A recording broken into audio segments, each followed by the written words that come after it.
secrets of the unseen? Welcome to EVP Explorations, the show that takes you beyond the veil and into the world of the unknown. Hosted by Todd Bates, a seasoned investigator and specialist in electronic voice phenomena, this is your guide to uncovering the voices of the dead. Whether you're a seasoned paranormal investigator or just beginning your journey, EVP Explorations brings you the tools, tips, and techniques you need to capture the whispers of the afterlife. From proper recording methods to incredible real-life experiences, this show is your gateway to mastering the art of EVP. Join us live every Friday at 8 p.m. Central on the Sacred Spiral Network as we explore the mysteries of the paranormal and teach you how to connect with the other side. This is EVP Explorations with Todd Bates. Tune in, listen close, and dare to discover what lies beyond. And a good evening, one and all. Welcome. EVP. It's been a day, folks. EVP Explorations here. I'm your host, Todd Bates. So those of you just joining us here, welcome on this cold, freezing, snowy day. And we're having all kinds of net issues, internet issues. My guest tonight, Michael Chiana, he's having some problems. Good evening, John. He's having some issues getting in here, and I'm having some issues. It's just the weather, folks. So tonight we're going to try and play it by ear. Hopefully we can push the show through. It should record okay. Now, first things first, I want to say hello to everyone. Welcome. Thanks for taking time out of your busy schedules to tune into the live show here. That is most important. And of course, a huge, big shout out to my biggest fan, Sherry. My God, I love her. She's a sweetheart. And she's been super supportive, especially of me the past few days. I have been spending several hours. Oh my goodness, several hours. But it's done. Well, for now. They're never complete, actually. But I've got a surprise for all of you. I've got a nice surprise for all of you, and I'm going to type it into the chat box here, all the comments.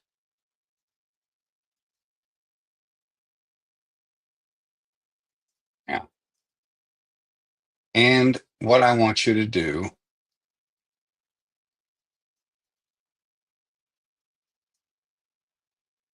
there we go.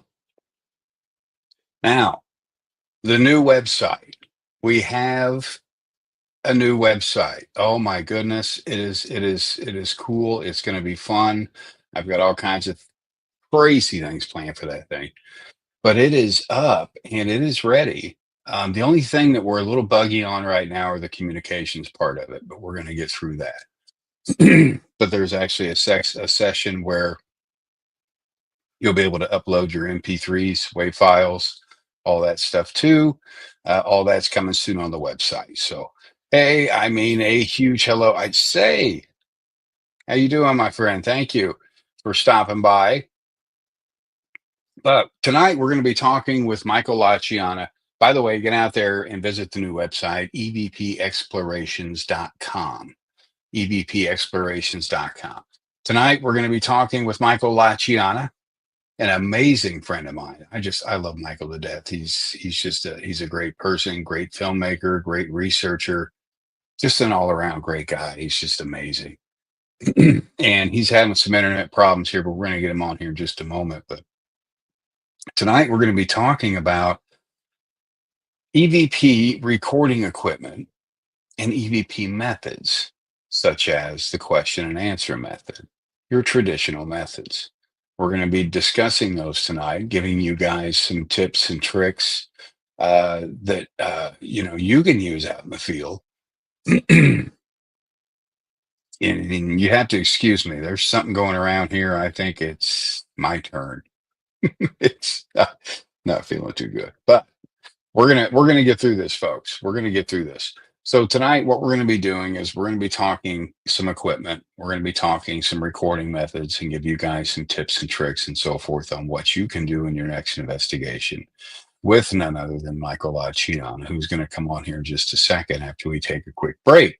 Now, During that break, again, check out the new website, evpexplorations.com. And when we come back, more EVP Explorations with guest Michael Chiana. Stay tuned.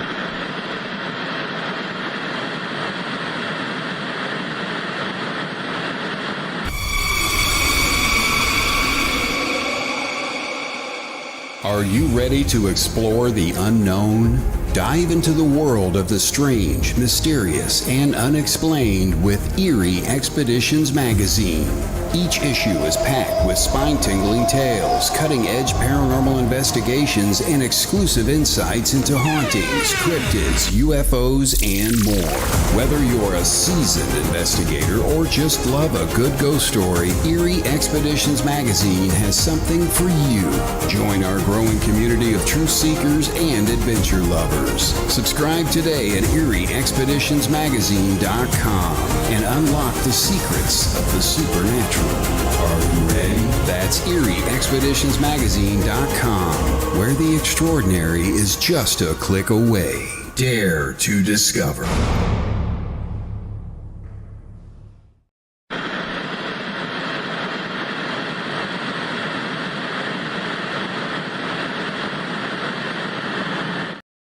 5 minutes past the hour. Welcome back, everybody. EVP Explorations. I'm your host, Todd Bates. Those of you just joining us, welcome. Happy New Year to you again. And if this is your first show, if you missed the first show in that case, you can find that on replay on YouTube or on the new website as well. And tonight, we're going to be talking EVP equipment and EVP recording methods with none other than Michael Chiana, who is an amazing researcher, filmmaker, and all around great guy. He's a great friend. I love Michael to death. And we're going to kind of get into that. So if you have any questions, feel free to throw those into the comments and we'll get them put on here for you. Hi, how you doing? Great to see you, Black Raven Paranormal. That's cool. Welcome to the show. So we're going to get Michael on here. Michael, my friend, how are you? Hello, Todd. Happy New Year. Hey, Happy New Year. Happy New Year. It's just chugging along so far. Thank you for having me on the show. This brand new journey that you're heading down. It's going to be a lot of fun. It's going to be a lot of fun going back to my roots. Hopefully it's going to hit the roots of other people. It's going to help them out. I mean, I missed it. I missed it. Well, we missed you. Yeah, it was time. It was just time. Yeah. But everything tonight, for a reason. Everything for a reason. Yeah, absolutely. Everything has its divine timing, I guess. That's right. But tonight we're going to cover some really, really cool stuff. And just to give everybody a quick background, what got you started in the paranormal? Well, I grew up in the 70s and loved all the TV shows, different haunted TV programs that we grew up with, and I loved that. But I never really believed in ghosts, but I just always loved them for some reason. And then at the age 14, I became involved with a really great reel-to-reel that I had purchased and had read an article by Dr. Hans Holzer and learning how to record ghosts. And so I tried it and I captured something, and fast forward all these years now, I'm still doing it after all these years. Wow. And that's how it goes. That's how the story goes. People are still doing it after all these years. And we'll get into this a little bit because it's important about equipment and how less is more with that. But first, I kind of wanted to play I've got some EVP loaded up here, Michael. Oh, nice. I mean, we're talking about this. We have a lot of new people here that really probably have never heard an EVP captured on an analog recorder, for that matter, or maybe an EVP at all. They may be new to the entire field, starting from scratch. Welcome.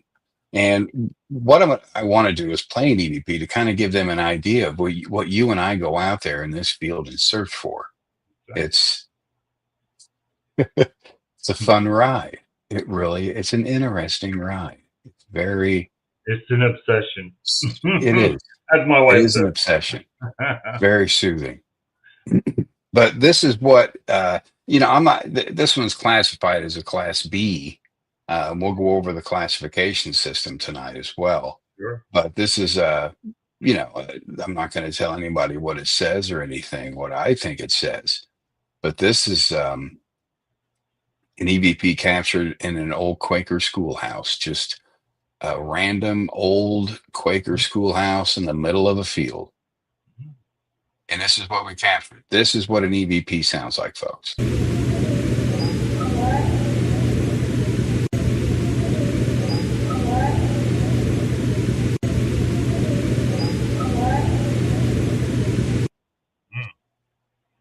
You can hear a voice. You can't quite tell what it says. You can tell it's a male, perhaps. Right. However, Very clear. it's definitely an imprint. Now, the funny story on when this was captured, real quick, and then we're going to get into some equipment. That was a stationary, because we're talking about methods tonight. I was doing a stationary recording. I'd left the recorder inside in the center of that schoolhouse. And of course, you can't hear those voices until it's played back and processed. Right. That voice was captured as I was leaving the building. As I was leaving the building, because you know it's a delayed conversation, so you don't know. But as I was leaving the building, there was a spirit telling me asking me to do something. That's what I heard. Now, what somebody else hears, oh my goodness, you know how that goes, Michael. Oh yeah. It's pareidolia. It's terrible.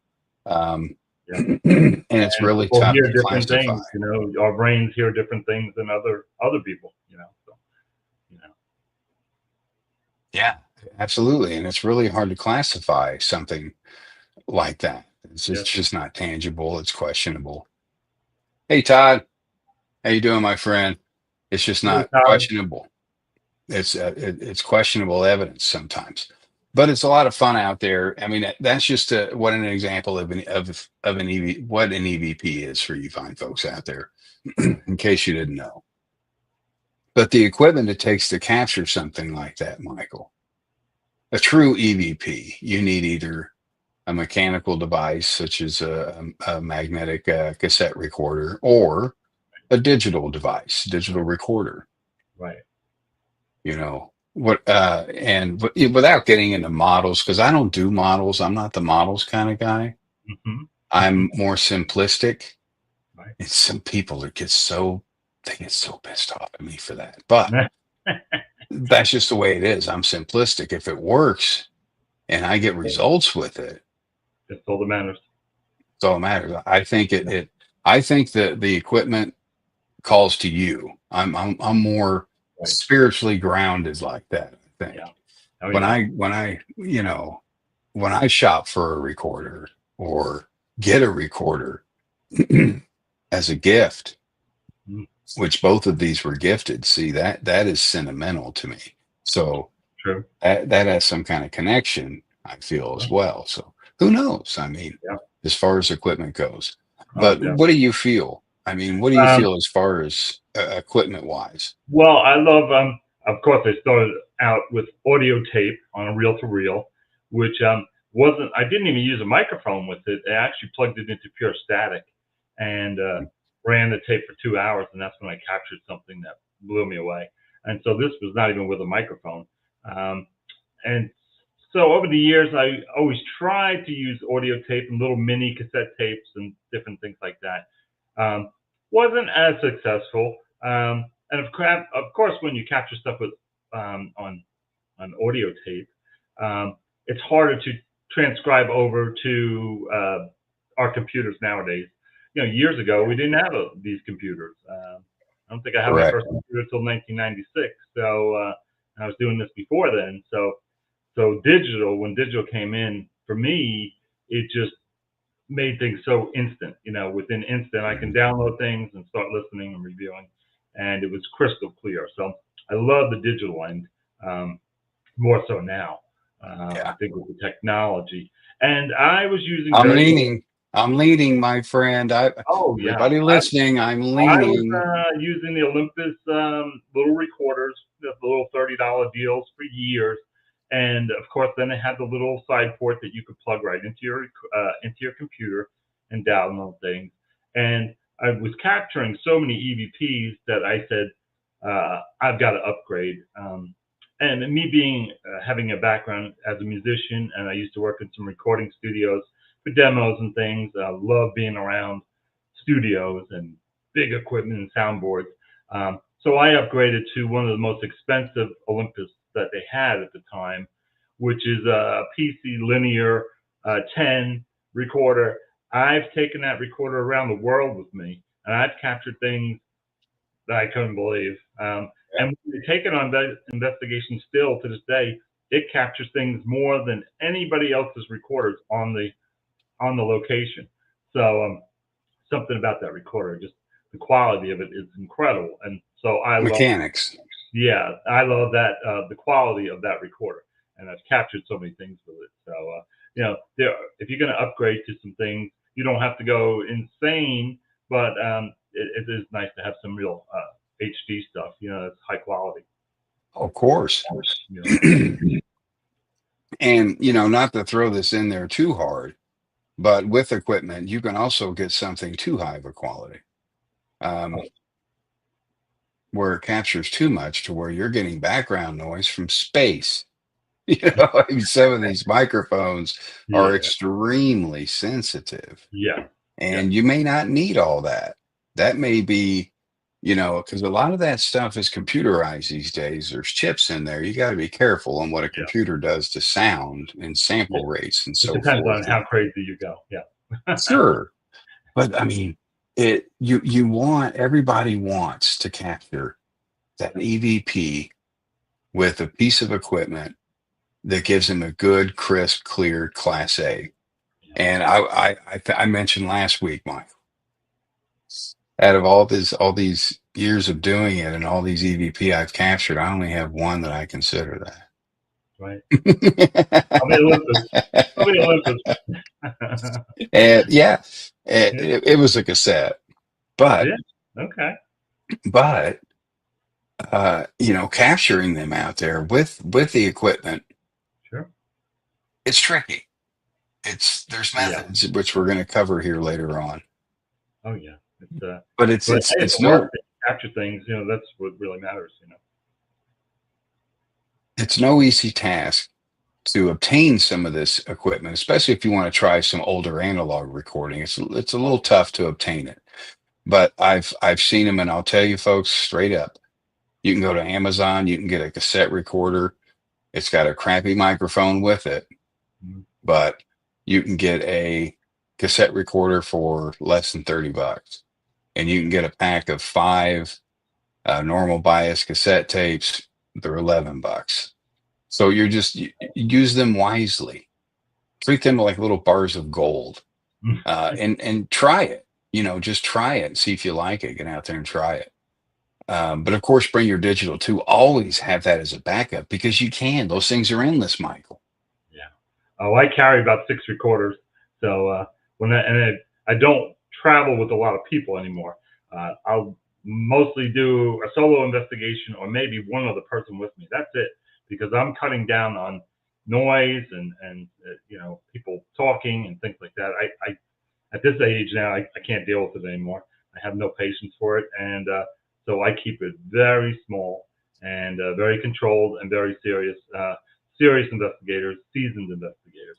I don't Right. work with any newer folks anymore. I did that for many years. I trained people. I taught groups on how to investigate, and so I paid my pittance for that, and I'm now done with that in my life.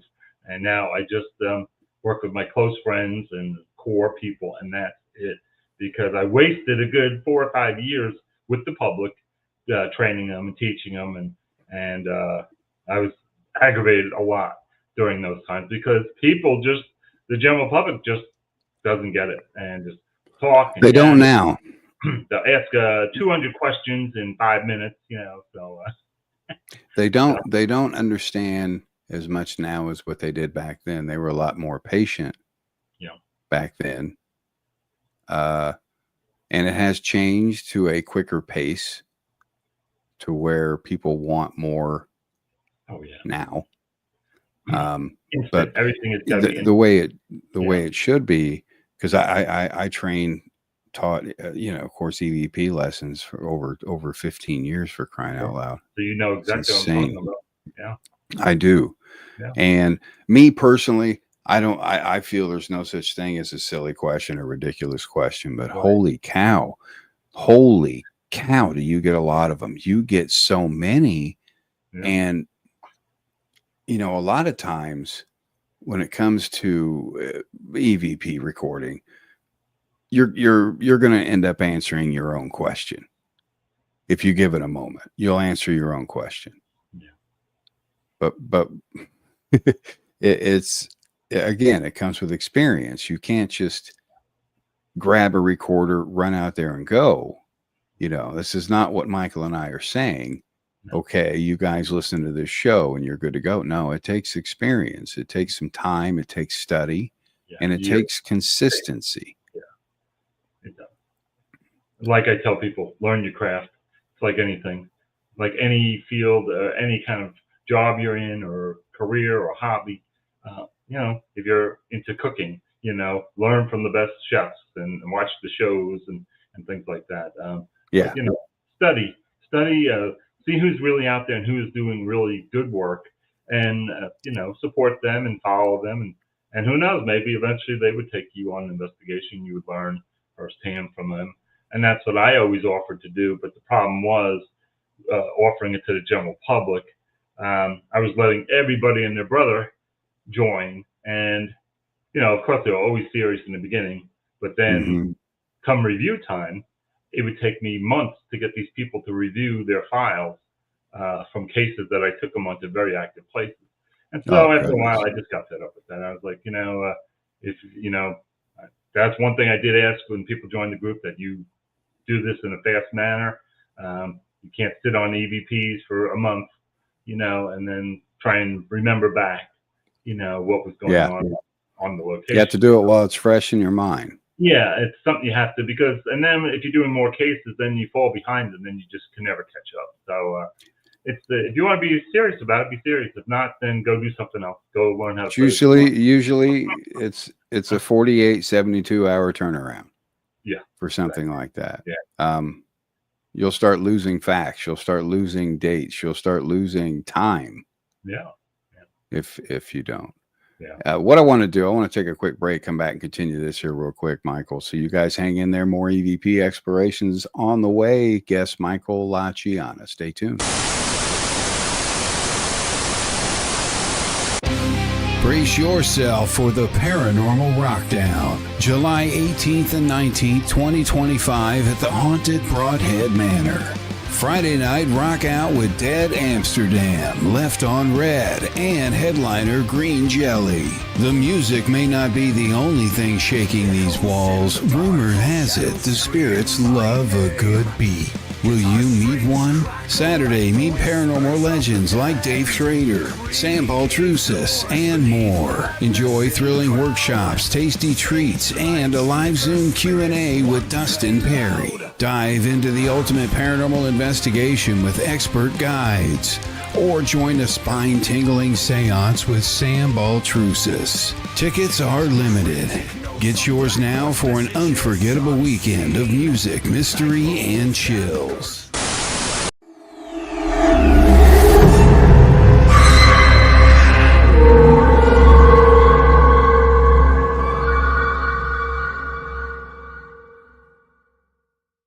Recording tip. During a group EVP recording session, designate one EVP specialist to conduct the session. During the live session, the designated EVP specialist may shine a flashlight on the person they designate to ask the next question.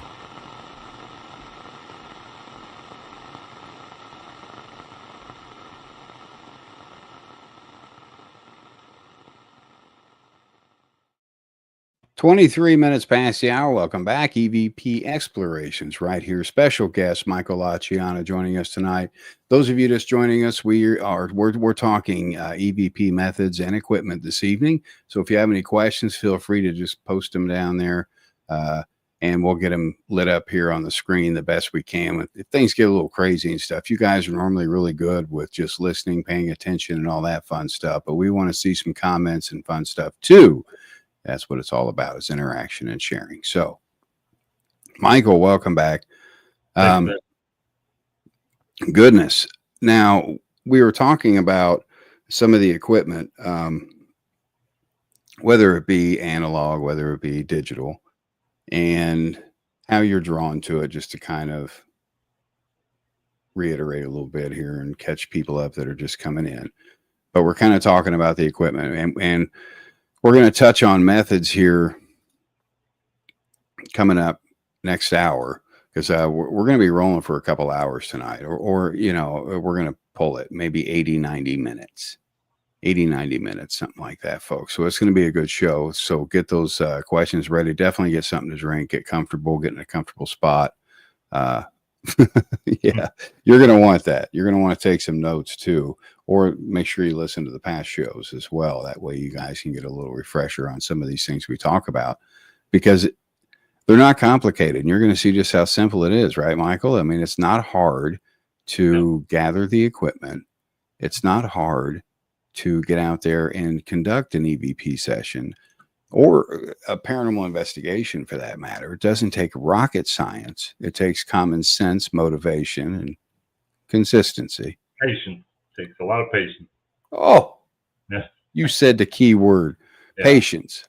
And like I said, you have to really learn how to get into a good mode for doing audio work, because way too many people talk too much, and it may take them years to learn how to stop all the external noises and things, and and to realize, like me, you can't have 5 people in a session. You just can't. It just doesn't work.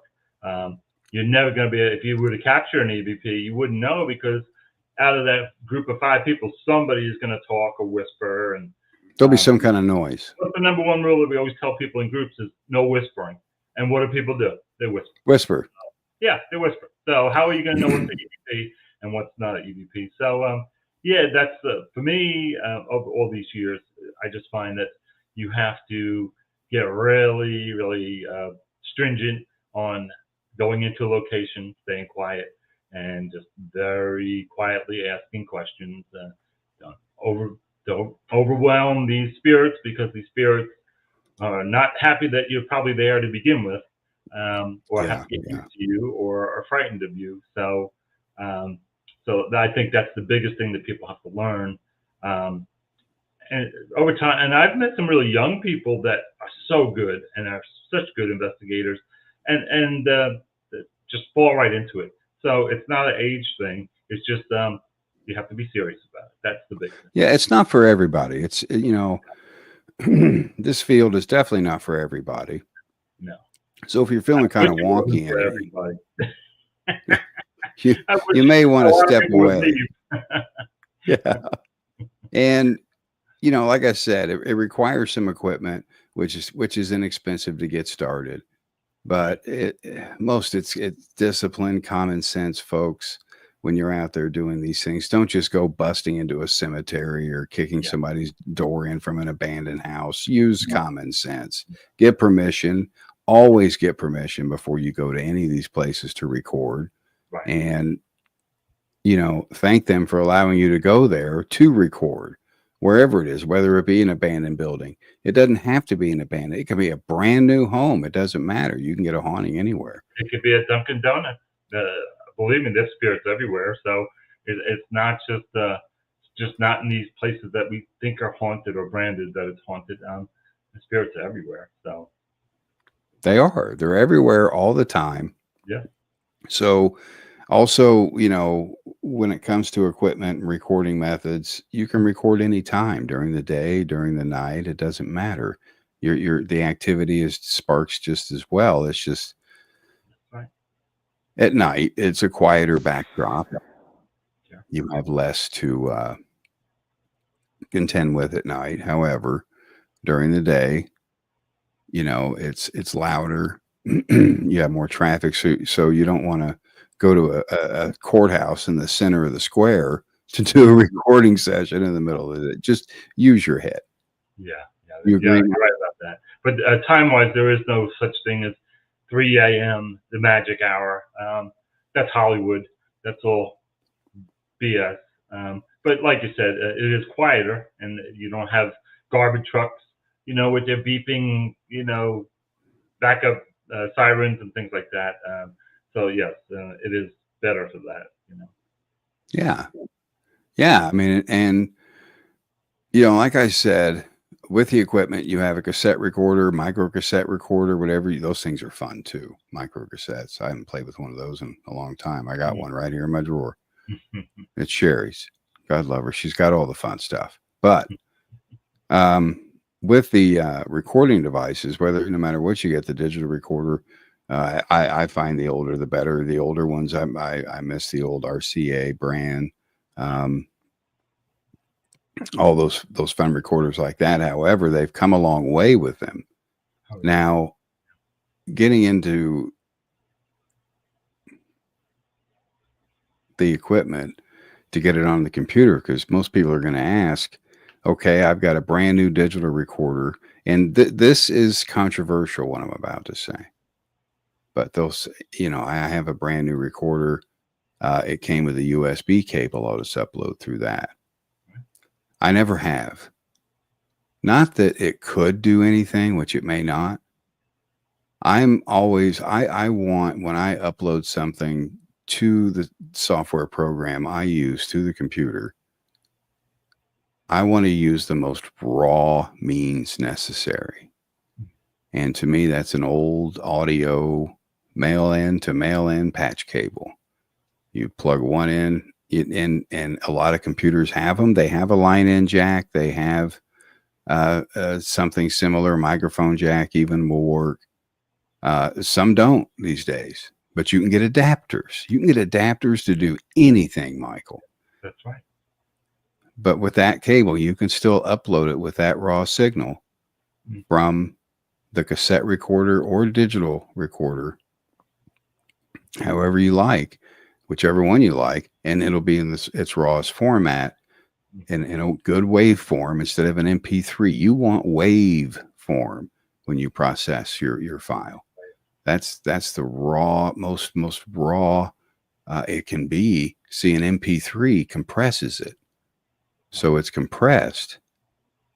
And that's something you do after you've processed the captures. You want to compress it. Right. And a computer will help you do that, of course. But it doesn't matter what piece of equipment you're using. Try to upload it in this just try it. Because I feel some of these things get lost behind when it comes to these USB 26,000C upload speeds. They're insane. They suck it off there like a sponge. But if you play it in real time, you can actually entertain yourself a little bit as well, too, folks, and watch it as it happens. Watch it in real time. Go across your spectral view, and you can see if you have a capture or not. If you do it long enough, you'll be able to see those things. So give your equipment a chance and keep it raw. Keep it most original as you can. Less is more. And I can't wait for the software shows coming up, Michael. Those are going to be fun. Yeah. But I don't recommend people using their cell phones to record. When you're on investigations. Nowadays, unfortunately, everybody uses their cell phone to everything. Yeah. And I don't agree with that. No. Not the same. And then of course you have all your little ghost apps on there and things like that. If you're going to be a serious investigator, you need to have some good equipment. Doesn't have to be really expensive. I always say you need a good camera, maybe a good video camera, and a good audio recorder. And that's really all you need. You don't really need a lot of other things. No, you really don't. You really don't. And you can take it with a grain of salt as well. You can go out and buy a bunch of different equipment, which, it depends. Situation dictates with equipment. If you're doing a client investigation, for example, or an investigation at all for that matter, Sure, you're going to want to do some baseline readings. You're going to want to get those taken care of. You don't want to just run in there and sit down Indian style on the floor and start talking to thin air. Right. You know, you want to see what's going on first. So it's nice to have general equipment like that, your EMF meters, meter is your great for that. thermometers. That's really good for us, you know, K2. Yeah, the K2. Yeah. I mean, that's a fun meter. Yeah. It really But is. it It's shouldn't be simplistic. Shouldn't be used for investigating as far as responses, because you're going to get so many false positives with that. And it wasn't designed for that. It actually was designed to measure microwave ovens, and that was the meter. That was what it was created for. So it's great to do a walkthrough and check a home, check the electrical system, see if anything's bleeding, Wi-Fi, things like that, and then take it and put it away. Don't use it on your investigation, because when you get that little thing lighting up and go, oh my God, there's a spirit talking to me. It's a ghost. No, it's a ghost. Oh my God, it went green. He's green with envy.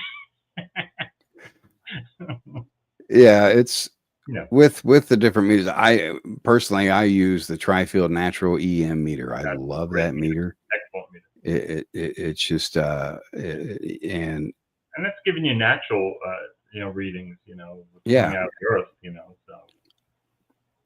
Yeah, and that reads in milligauss and all that fun stuff, folks. So I mean, it's not like you have to go to college to learn how to run this equipment. It's not bad if you understand the principles and the mechanics of what it does and what it's supposed to do.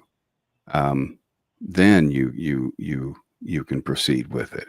Don't just buy it because it's the latest, greatest fun thing out there and it flashes with cool lights and has some zooms and wham whams all over it. Don't waste your money. You probably don't need it.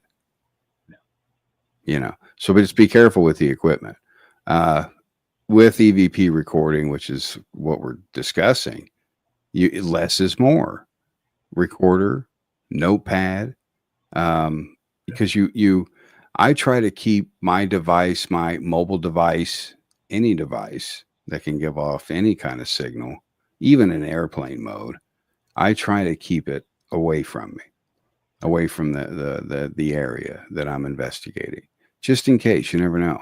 I mean, all it's going to take is one missed signal of it trying to connect to Wi-Fi, and next thing you know, I'm telling these poor folks they have some kind of demonic entity in their home. Come on.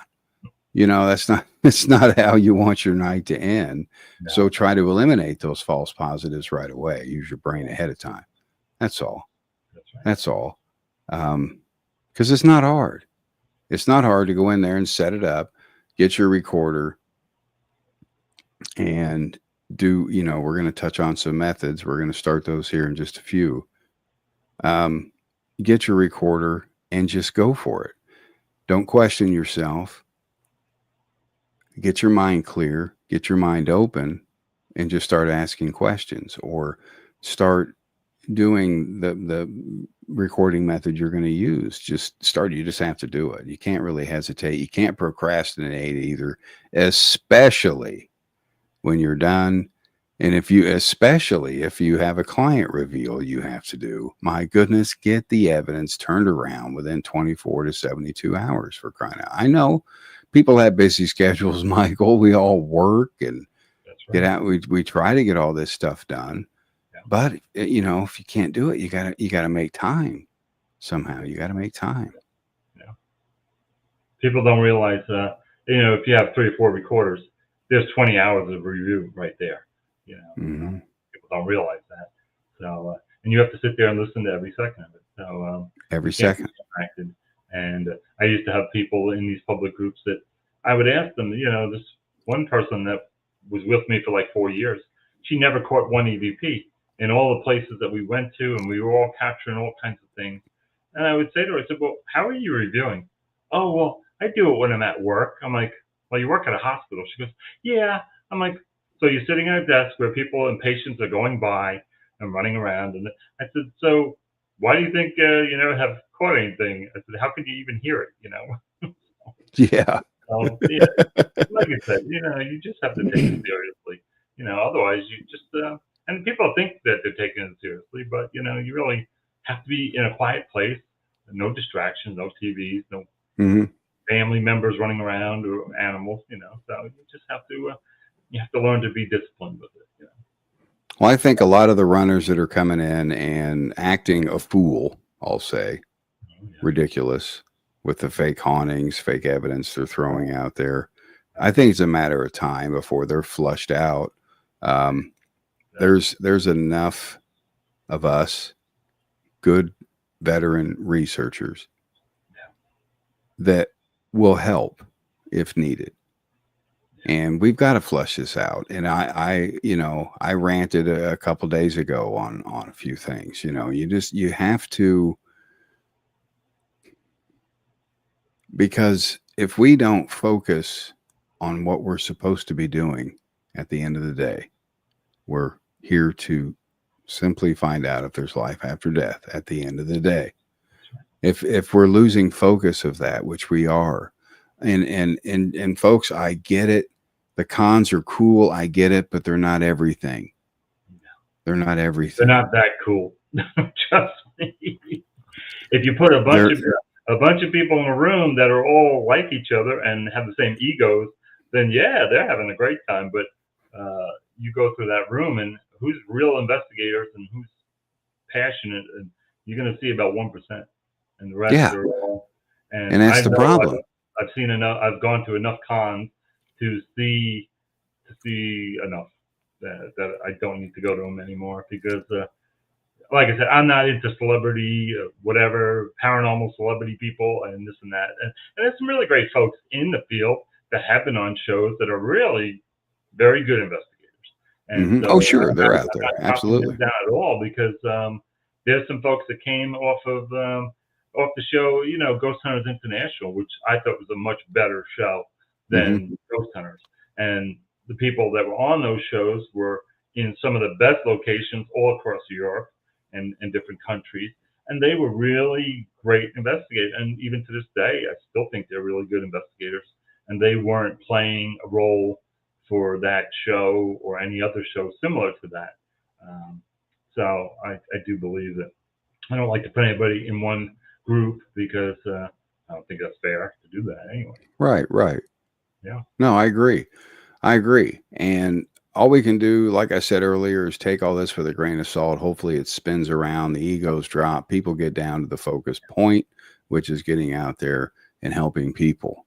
Again, not necessarily holding hands in a circle, singing Kumbaya by any stretch of the imagination. Is that going to happen? It's not going to happen, folks. No. But we can still get out there and do our proper research that we're supposed to be doing. So that's why one of the reasons why this show was even created was to kind of go back to the basics, get me back to the basics, reboot me. I haven't been out in the field in freaking decades, since 2012. I haven't been active. That's a long time. Yeah. I mean, I've bounced out there for a few events and such, but I haven't been active since 2012. Oh, wow. And that's a long time. I've just been talking about it. Yeah. And I've been getting out here. Shows over the years too, and had a lot of great folks on. So it's hard to do everything. It really is. It's hard to, there's so many facets of our field, so. Yeah. There's a lot, and it's very time consuming, our field. Oh yeah. Now, as far as equipment's concerned, and as far as the paranormal community concerns, folks, just use your head, use common sense, and build your own foundation coming up in the paranormal community. Stick with a veteran. Stick with somebody that's been there and done that, and they'll help you, guide you along the way. Don't go by what you see or hear all the time. Do your fact checking. You just watch yourself. And like Michael said, come in here with a serious mindset. You really have to have a serious mind. Hey, my sister's arrived. Hi, Tanya. You have to have a good mindset. Hello, Tanya. Before you come in here and do anything like this, because if not, you're going to walk away with nothing half the time. It's going to be like fishing without bait. You have to have a clear head. You have to have an open mind. You can't come in all pissed off. That's not going to work out either. I mean, no one's going to talk. I wouldn't talk to you if you were pissed off. Most people leave when people are upset, you know. So it doesn't matter what kind of equipment you have, Michael, you're not going to get a damn thing. That's right. So it's yeah. I mean, in my field, I work in the contractors field for almost 40 years. So I go into people's homes on a daily basis. So I'm very comfortable at going into people's homes and making them feel comfortable. So I do that same thing with the spirits, and I show them respect, and I stay quiet, and I'm the guest, you know, and I always treat people that way, even the spirits. You know, you're coming, even though they haven't lived there for 150 years in their body, they're still there, and so you have to have respect and I realize that, you know. I think that's the best tool you can bring to an investigation like that is compassion and respect. Those are two amazing tools. You'll get going a lot in there, by doing just that. like you said, prior to an investigation, going room to room, talking to the house, getting to know the house, absorbing what's there, putting your senses out and see what you feel. Go with the hunches too. I mean, I went with my gut a lot out in the field, a lot. You know, sometimes you can rely on equipment. Other times, not so much. You've got to go with what you feel. Our brains are our best tools. Our hearing, our smells, all our senses. You know, use that with your recorders and things like that. And it's so important. You know, if there's a spirit near you, you will pick up on the energy of it. You'll pick up on the static and different things like that if you're paying attention. Some people that go in there and they're just running around like lunatics and not paying attention, they're going to walk away with nothing. So. They're going to walk away hurt is what's going to happen. They're going to walk away injured. And what we're going to do is walk away here for just a quick second. We come back. We're going to get into recording methods, question and answer method, stationary method, walking method, all of that coming up. Get your comments in there. Get your questions ready. We're going to have more fun with our guest tonight, Michael Chiana. More EVP explorations on the way. Stay tuned, folks.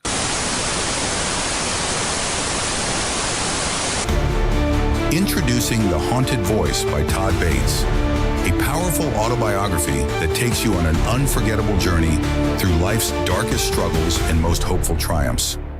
From working as a corrections officer to finding himself behind bars, Todd's story dives deep into the battle against alcoholism and addiction, revealing the raw, unfiltered truths of hitting rock bottom. But this is not just a story of despair. It's a story of redemption, recovery, and hope. As a seasoned paranormal investigator and EVP specialist, Todd also opens the door to his chilling experiences with the supernatural, weaving together tales of the paranormal with deeply personal revelations. The Haunted Voice isn't just a book, it's a lifeline for those seeking recovery, a guide for those facing their own demons, and a treasure for paranormal enthusiasts. Available now on Amazon, Barnes & Noble, and Apple Books, The Haunted Voice makes the perfect gift for anyone looking for inspiration, guidance, or simply an incredible story. Order your copy today and discover the voice that refuses to be silenced.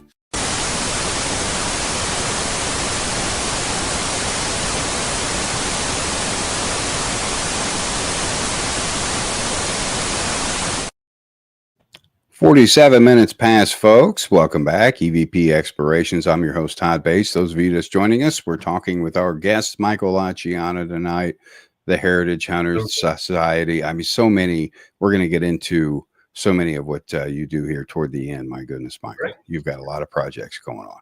Oh. Now, we've discussed equipment and how simple it is to obtain it, some of it more difficult. Now I kind of want to switch gears, get into some methods.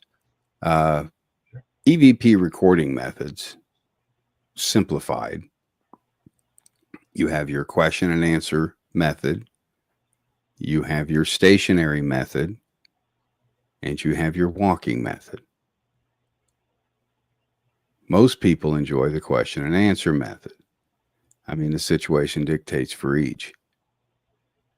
But with the question and answer method, we'll start with that one. when you're setting up for this, you definitely have to have a clear mind. And this is where a lot of people will do the group recording sessions. And if you do those, I don't recommend any more than 3 people. Less is more. Less is always more with capturing these ghostly voices. I'm telling you, less is always more. It's easier than we think, folks. Easier than we think, I think.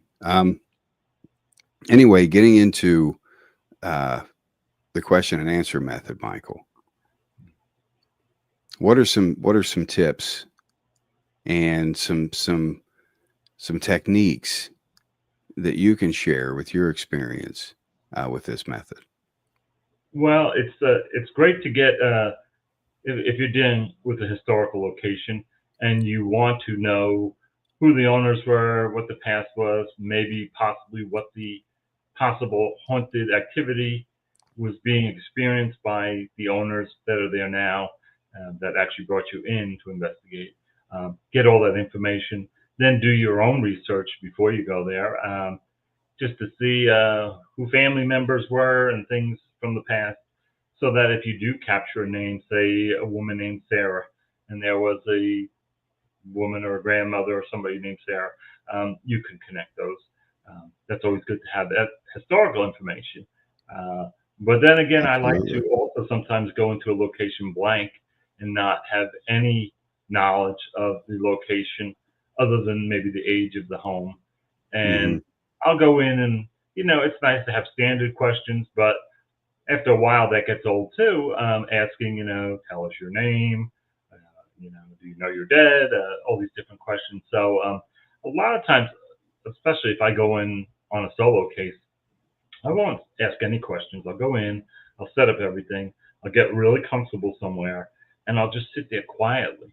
And I'll listen, like you said, listen to the room and see if you hear anything. And then when something comes to your mind, as far as to ask the question, maybe that spirit is sending you a message to ask these certain questions. You never know. And so that's when I like to ask those questions, and see what they'll send me, because I've had spirits actually read my mind when I was sitting in a quiet room and I was thinking about something, and they actually answered my question without me ever speaking it through my mouth. I just was in my mind thinking about this certain location, and I got a super loud EVP almost yelling at me about what I was thinking about. So yeah, there's so many facets to EVP work. It's not just sit there and ask questions. There's different methods. There's different types of like, a lot of people don't know that you can actually use a wired coil that actually has a plug on it that you can plug into your recorder. So you're actually using like a magnet versus a regular microphone. And we've done that over the years, and we've captured things using that method. So it wasn't even very interesting. Yeah. And tell me more about these devices. These magnets. Well, you just really, plug them in. It's a coil that they actually sell. I was able to find it online one time. It's a coil of wire wrapped up, and then at the very end, they put it on a wire with a 1/4-inch pin on it, so that you can plug it into your recorders, and you sit there and ask questions, and they're using the copper coil, and they actually respond through that versus the regular microphone. How are their, when those EVP are captured, Michael? How are their voices? Are they very distinct? Are they very different? They almost sound electronic. Have electronic voice, versus just a regular clear voice. And so I had one. We were using it in Gettysburg at a really great farm that was a field hospital, and we were using it. It was just me and my partner in this house, and he was running it and just asking questions, and it said Michael. I got a spirit saying my name, Michael, but it was in a different dimension, and it was definitely more of an electronic voice. So I thought that was amazing, because we're so used to using microphones. So it was definitely worth experimenting with. Very much so. Yeah. Very much so. And Michael, hey Michael, my friend Michael's in. He's host of holding space there on the Sacred Spiral Network. And yes, there are places. Actually, you can go to the new website, evpexplorations.com, evpexplorations.com. And I've uploaded several. I'm going to make a library up there, and I've uploaded several, so you can go hear those actual recordings there as well. They're not listed as what they say or anything of that matter. They're just raw. So take any feedback you can. So that's a good place to go listen, and you can find them all over the internet as well. Just be very careful. Be very careful. Go to, if you want to listen to some really good EVP that's been captured during investigations, go to a lot of these teams' websites, but be careful when you go there. If it looks professional, odds are they're going to have some good valid EVP up there for you. If they're going to take the time to put that audio and share it, that's another good place to go. Just look up your local and paranormal investigation team and see if they have any evidence on their website to check out. That's right. Now, the question and answer method, you mentioned respect. And with that method, I think respect is paramount with that method, because you're going to get more with honey than you do vinegar, of course. Now, the questions you ask, I try to keep the questions as simple as possible. One word answers mostly, if you can. It's hard because, a lot of times you're grasping at straws because you're not getting any responses. So you're throwing anything to the wall to see what sticks. Try changing your tone up. Try changing your approach. Try stepping away for a moment, stepping outside, getting some air, recharging, rebooting, going back in there and trying it again. Focus on the history of the location. One of my favorite questions is to ask, I have a friend that owns a really beautiful plantation from 1718. And so when she purchased it several years ago, I went in before they moved in, and I actually investigated to see what was there and captured a lot of spirits that were there, and all very pleasant. There was nobody mean or evil or anything. So one of my favorite questions is to ask what year it is, where you are, what year is it? And I just recently was there, and I got a response saying 1756. So I do believe that spirit was in 1756. So that's pretty rewarding when you get something like that.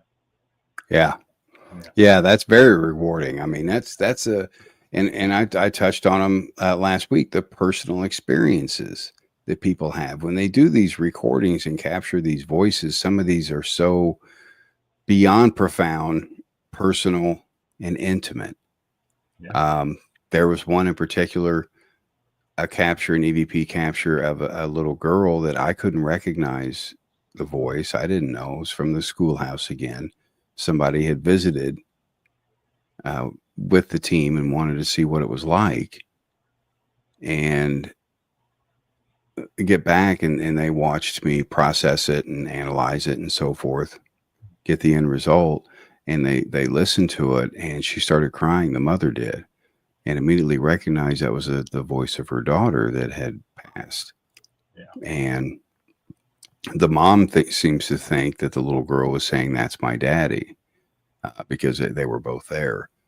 But she immediately recognized the voice. So that's beyond profound, for the reason that that is the ultimate closure. Oh yeah, EVPs of children, it's very definitely touches your heart. And they didn't have a full life. They didn't live into their 30s and 40s, and maybe they died from a illness or sickness or something. So sure, it's always heartwarming and sad sometimes.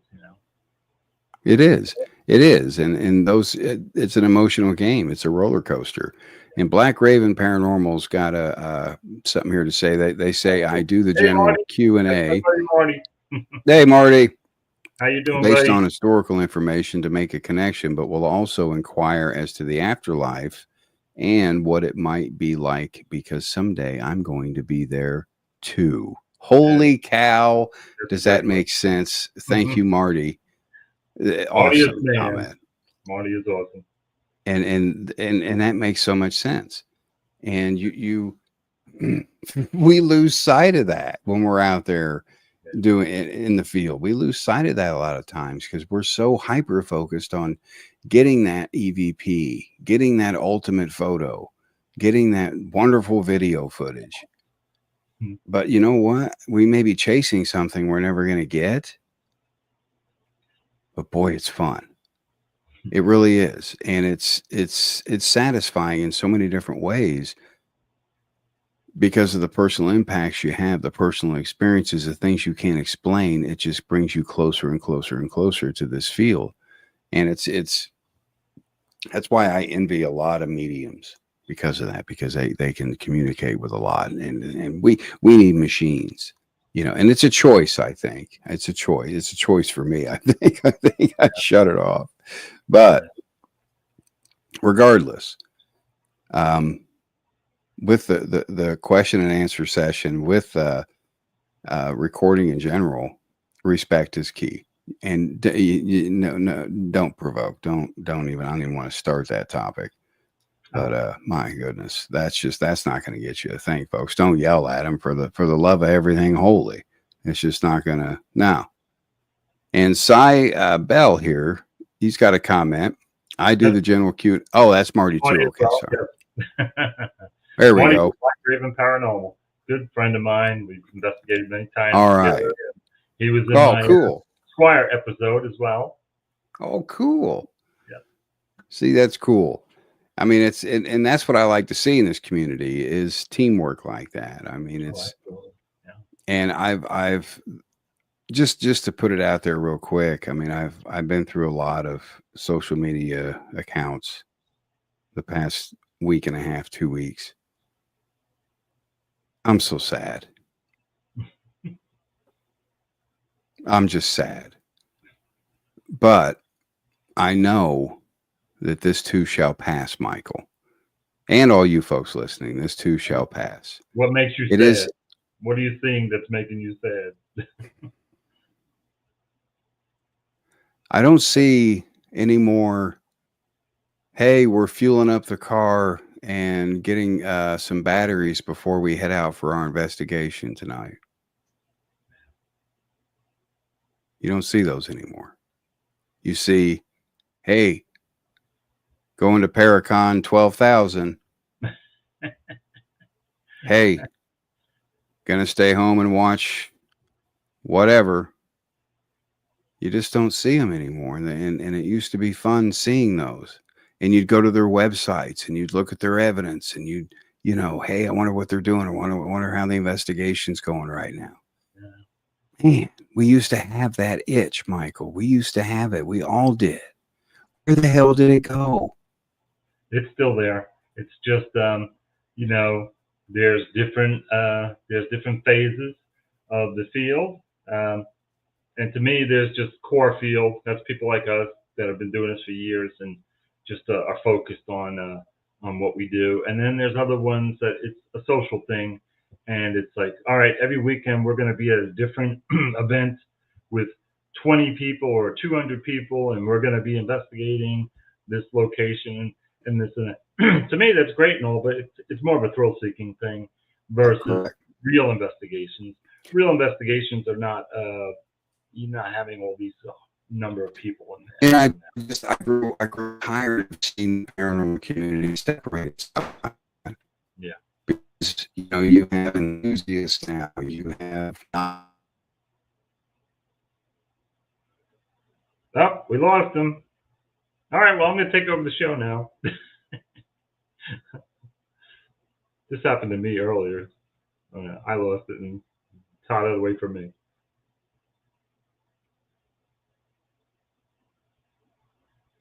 But as Todd was saying, and I agree with him, when you've been doing this for a long time, and then you see all these different type of events that are going on every weekend at different locations, when do these people find time to actually go out and do real serious investigations? And to me, you can't.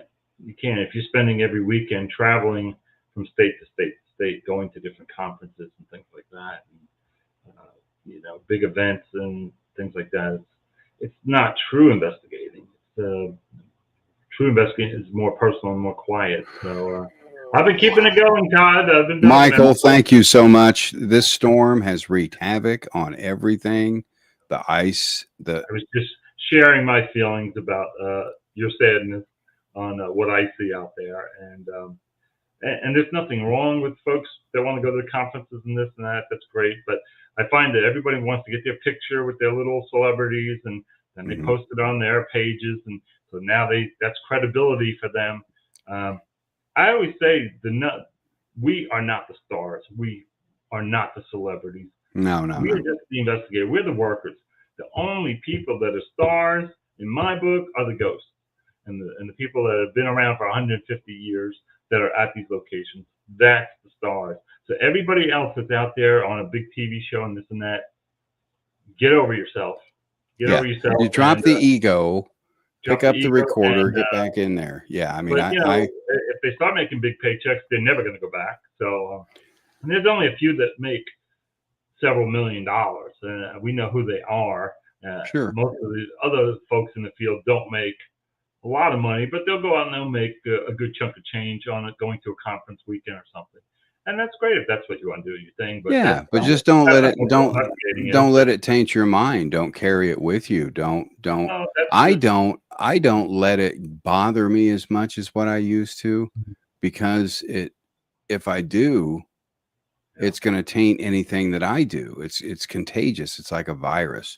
So just break away from it, folks. Be your own person. I'm not interested in what those folks are doing. I love the investigating I do and the historical location, and the friends that I've built over the years that have their own groups that we all still work together. I'm working with people from 11, 12 years ago we're still all working together, and everybody has their own separate groups, and everybody does their own thing. But when we get a case that's really great, we invite each other to it, and that's something that's lost now. I mean, nobody has that many years under their belt with other groups.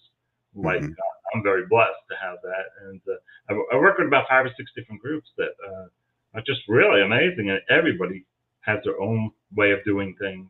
And we need to work with these teams, Michael. Share the evidence and get different opinions, and nobody's going to sit there and candy coat anything.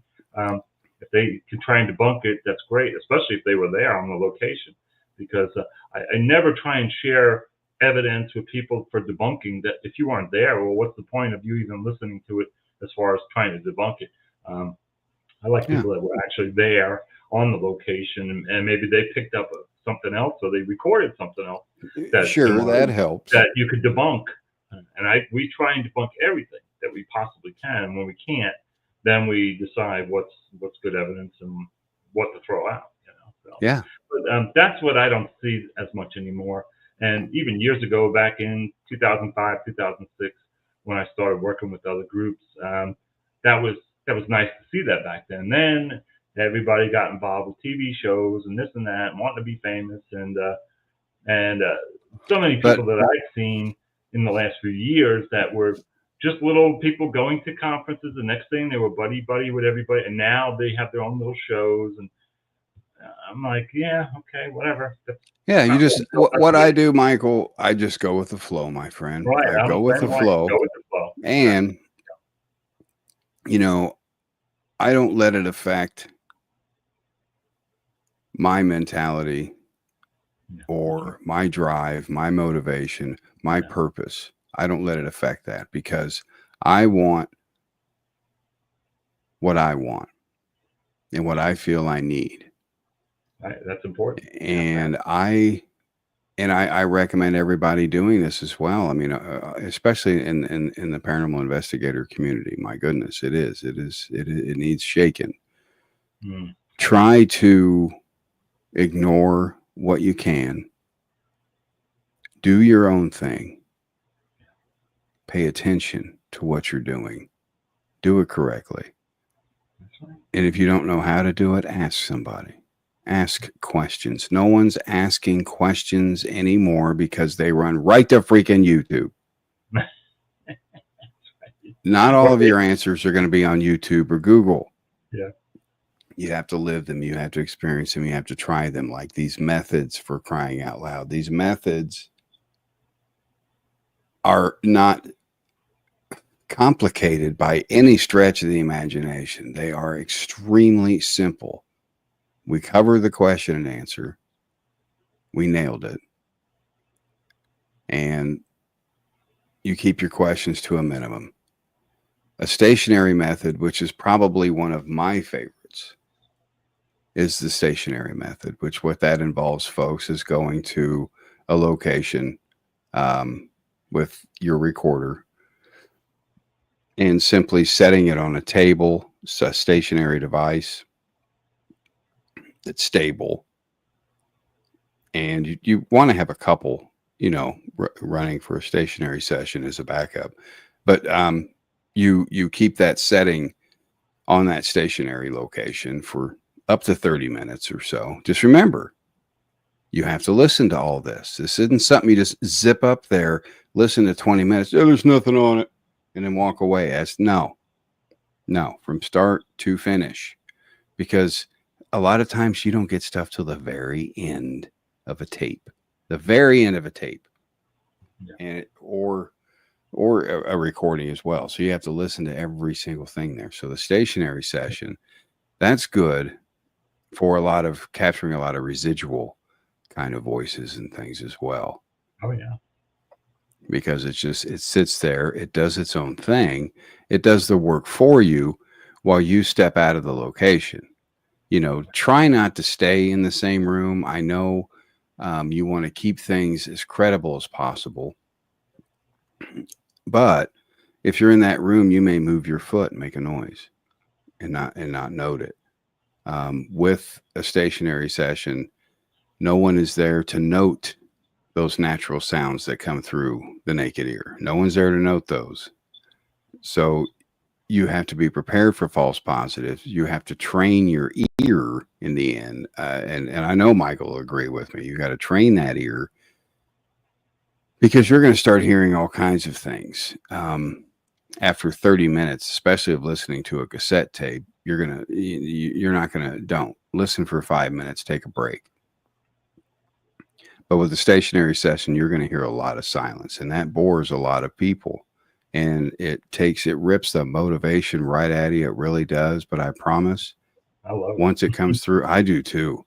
Yeah. I've captured some of my best things. Like we would go, say we had a location, historical location that we had already done and captured many things. So when we went back a second time, we decided, let's go in, we'll set up all our equipment, and we'll leave and we'll go have dinner. And so that's exactly what we did. We set up our recorders and we locked the doors and we left and we went to the local barbecue place and we had a nice dinner. And then we came back and then we started our investigation. And during that time, we captured some really amazing things. Voice talking right by the recorder, somebody whistling inside the house, very loud. So it's just amazing. And so I love those types, and I have many of those captures where people will say, well, it was this and it must have been that. I'm going, really? The only thing in the location was the recorder. Nobody was in the home and it was locked. And so the naysayers. How do the naysayers say, oh, well, exactly. So they just haven't had their experience yet, is the way I see it. I don't. I've learned a long time ago. I don't try and prove anything to anybody anymore. Been doing this for so many years now, and have captured. It's not our job to prove it, Michael. No, I'm not trying to prove it to anybody. If you're interested and you want to learn and you want to listen, great. If not, I could care less what you think. I really don't care. Yeah, so, you can't, because there's so much of it. You have to learn to separate it. That proves to me. If I never captured another thing, as long as I lived, I have so much evidence and experiences for the rest of my life that I know that there's an afterlife, and it's right here. It's not up there. It's not down there. It's right here. Yeah, right, I mean that's the beauty of the whole thing, is not knowing yet knowing. We as investigators are a lot closer than your average Joe or Jane. Right. So more open-minded to it, so that things will, over time, the more sensitive you get to it, you'll have more experiences. Yeah, I couldn't agree more. I couldn't agree more. And what I want to do, I want to touch on this last method and then get into the projects you've been working on here. And now the last one we have here, the stationary method, of course, is my favorite. And if you want more on any of these methods, you can actually download the free study guide. They're all in there, step-by-step process. That's in our Facebook group, EVP Explorations group, and on the website as well, evpexplorations.com. You can download them from there, the guide. Now, with the walking method, this one is probably the most controversial method, most misused method. And hopefully this sheds some light on it. Hopefully it does. Let's get to this question here real quick from Michael. Is there something specific about this kind of communication that intrigues you, or are you also intrigued by images with unexplained figures as well as example? I think, are we into ITC as well? It's all the same. EVP is just a branch of it, Michael. And I have dabbled in that when I used to talk with Sarah. She was real big on ITC, and I dabbled in that for a little while. It didn't pull me as much as EVP did. EVP is just a side facet of ITC, voice communication on disembodied voices on recorded devices. That's strictly EVP. The other is what's called ITC, instrumental transcommunication. So they're different yet the same. Now, what about you, Michael? Have you dabbled in ITC? Have you watched some television? That's a really good investigator, especially we started out many years ago when these new devices came out and different things for ITC came out. You would have to experiment with them to see if there was any credibility to them or not. And I did. I tried the different obelisks, and I had the original puck that Bill Chappell had built, which actually used to plug into your computer, into your laptop, and it was great because you can ask questions. It also had alarms on it that you could set so that if you left the room and a spirit came in, it would actually type out the response of what the spirit was saying onto your computer. So it was very interesting. But when he started putting in the vocabularies of, 1,048 words in a vocabulary, to me, that's when I knew that it was just an EMF detector with a vocabulary. And I proved it by, I designed one of those little energy pumps, the EMF pumps, which was just a little motor and a magnet and a battery. And so I put it next to the obelisk that I had, and it started spitting out every word. Blah, blah, blah, blah. I mean, like gibberish, just like every word that was in the vocabulary, it was spitting out. So it was telling me that it was definitely a meter for picking up energy, as far as like a EMF meter, but it had a vocabulary connected to it. So I was like, and I always tell people, well, if you were a spirit tomorrow, would you know how to go to the obelisk and pick some of those words that are in there to communicate with somebody? I'm like, no, you wouldn't. So how do you think a spirit is actually going to really do that? And so it's, out of that, he's handpicked every word to go into that device, from murder to this, to that, to drowning. And so they're placed very well. Yeah. And what's very interesting, originally that device was $150. And I don't look at gear and devices like that anymore. And today, for some reason, I looked it up, and that same newest device is now $600. Wow. It's a racket. It's a racket. $599. Excuse me. Yeah, it is. Yeah, it's a racket, and it's a racket, and you don't need it. You just don't need it. You don't need that. If he can now, Bill Chappell has designed some really interesting things. Oh, sure. But I don't like the stuff that's the ITC and the vocabulary stuff. So for me, it's a no-go.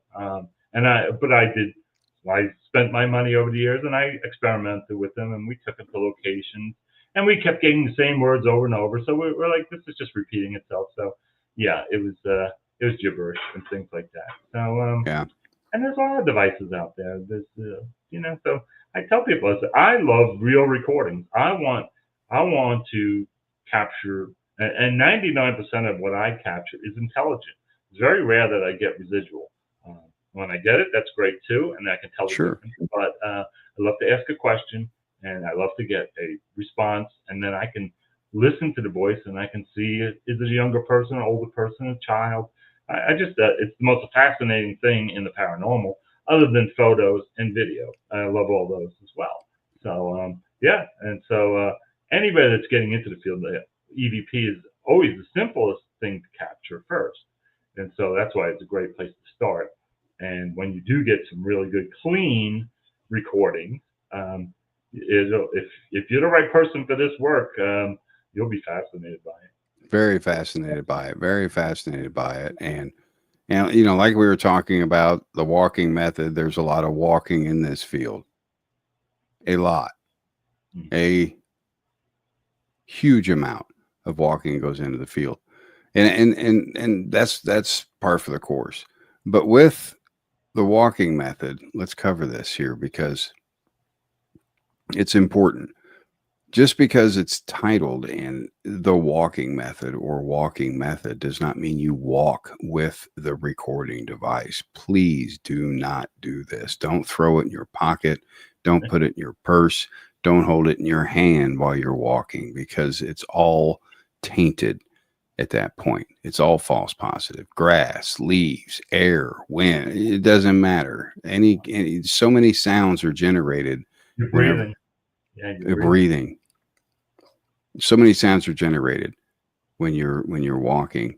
It would not be safe. It would not be ethically correct for you to even process that recording for that matter, because you can't tell.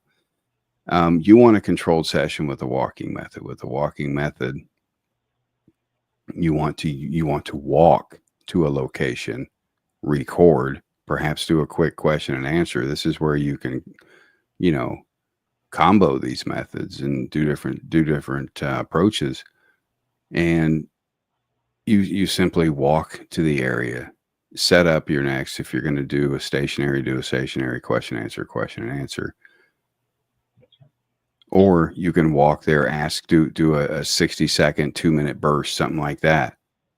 Don't walk with the recorder. Don't walk around Waverly Hills and with the recorder in your pocket and then turn that in as any kind of evidence later because, well, that's just morally wrong.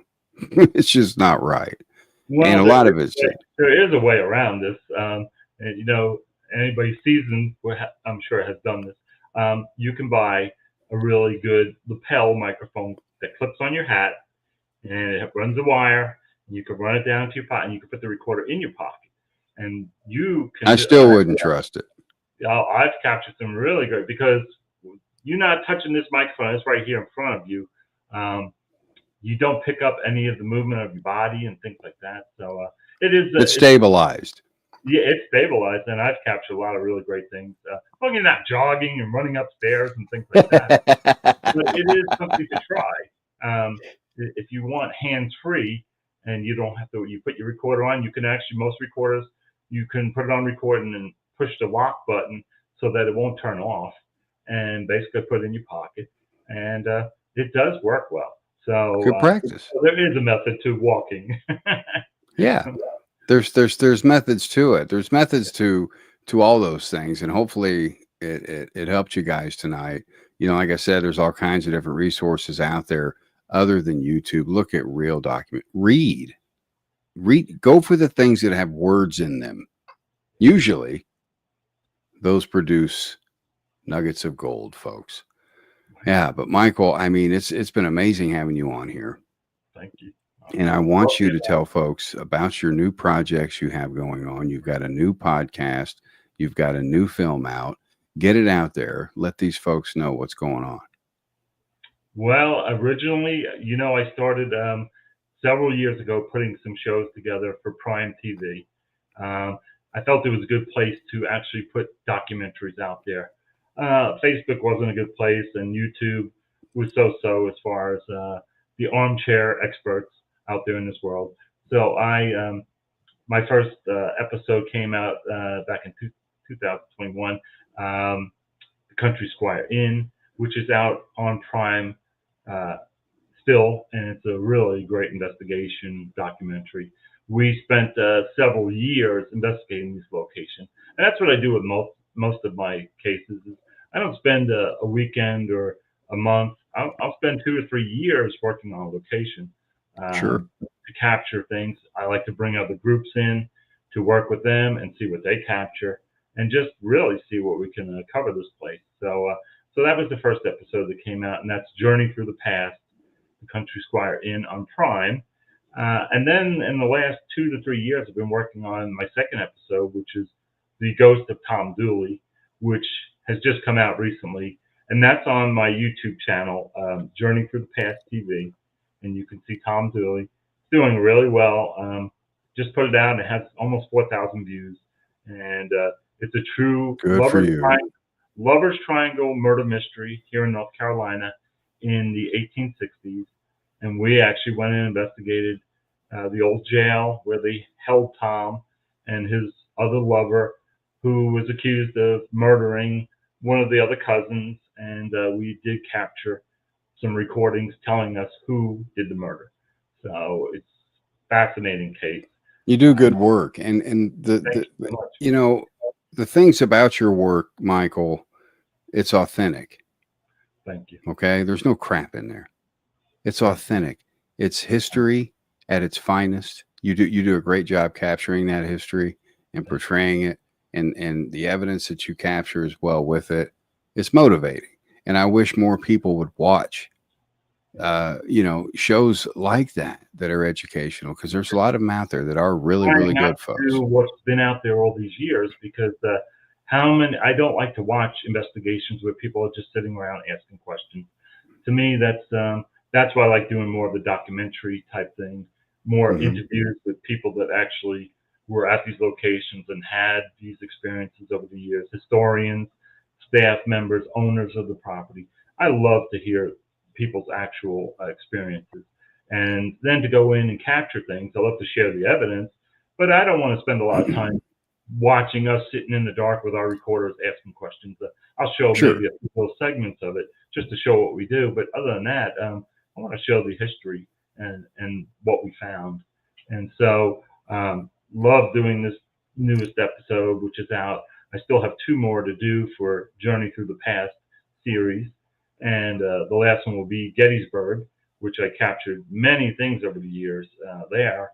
And so that will be one of the last ones for that episode. And at the same time, I started 2 new podcasts sharing EVPs, very similar to you, all the EVPs that I had from over the years and the backstories. I never had a place to really share them other than your type of shows. And I wanted to make my own podcast, which I did recently on Spreaker.com. Congratulations. Thank you so much. The one is called Haunted Frequencies, and that's the EVP show. And you can tune in and you can hear the actual EVPs and the backstories that go with all these EVPs that I'm sharing. And then I have another one that's more just stories of my personal experiences called Chasing the Darkness, which is based on my book that I'm actually working on, Chasing the Darkness. So, staying busy. Freaking awesome. That is awesome, Michael. I mean, it's good that people at our age, we're still doing it, man. We still got it, Michael. Gotta keep going. Gotta keep rocking and rolling. We gotta keep going. Gotta keep chugging forward. I mean, it's always fun talking with you, and I always learn so much talking with you. You're just enjoy being on your show, Todd. And much success with the new show. I love it. I love how you've incorporated the haunted voices and the EVP explorations together now. So just you've always done an amazing job with everything that you do. Thank you very much, Michael. Thank you. That means a lot. That means a lot. And I'm going to be in touch with you soon. We're going to get you on here again real soon. Okay. Hang tight backstage for a second. And there he was, folks. Michael Chiana right there. Be sure check out his documentaries. They are fantastic. They're really good. It's good to watch that kind of good stuff. And I want to thank each and every one of you for taking time out of your schedules to watch the live show tonight. Those of you that missed the show, don't worry. It's now podcasted thanks to the Sacred Spiral Network. That is being podcast. And it's going to be available. It's available now on Apple, all your podcast mediums, all the fun stuff, iHeart, and all the good stuff. Just search EVP Explorations podcast, and you'll find it right there. Now, get over to the website if you can. We're going to do some more work over there for you as well. EVPexplorations.com is a new website. Be sure to stay tuned. Next week, we have none other than Nicole Strickland coming on here. We're going to be talking about protocols and ethics of electronic voice phenomenon. Going to be something you don't want to miss, folks. You don't want to miss that. So many great topics coming up with this show. Let us know what you like, what you don't like. Contact us. You can contact us on the website or just contact us with the email contact@evpexplorations.com. You can send your files. Be more than happy to take a look at them. I love doing that stuff, folks. I'll get to them when I can. But I can't thank you all enough for watching tonight. Have a fantastic weekend. Stay safe. Get some rest out there. And for the love of everything, stay warm. Have a good night, folks.